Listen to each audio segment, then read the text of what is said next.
Sinakal ang 89 na taong gulang na si Lola Virgie habang nasa loob mismo ng kanyang bahay sa La Paz, Iloilo City.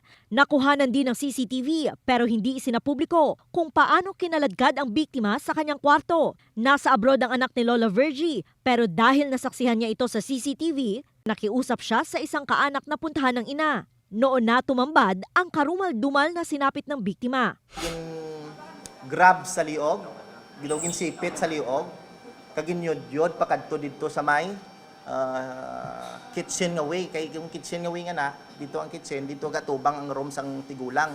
Ang suspect, kinilalang si Jerry Lima alias Pablo, tubong Mambusaw, Capiz, pero pansamantalang nakatira sa Laganas, Iloilo. Dati umano siyang trabahador ng biktima sa negosyo nitong construction pero sinibak.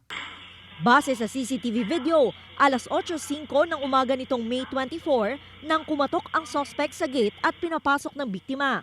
Posible ayon sa pulisya na inakala ng biktima na may transaksyon ng suspect tungkol sa construction materials. Alas 8:51 ng umaga naman, nakuhanan ng suspect na umalis habang may mga bitbit.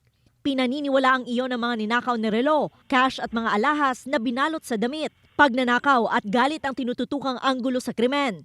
Accordingly, isa sa mga motibo gid ya nga mag-grab gid siya kay ti ang suspect nga daan nalulong na sa mga sugal.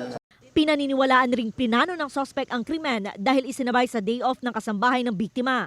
Pinuntahan ng news team ang bahay ni Lima sa bayan ng Laganes para makuhanan ng pahayag pero walang tao roon. Patuloy siyang hinahanap.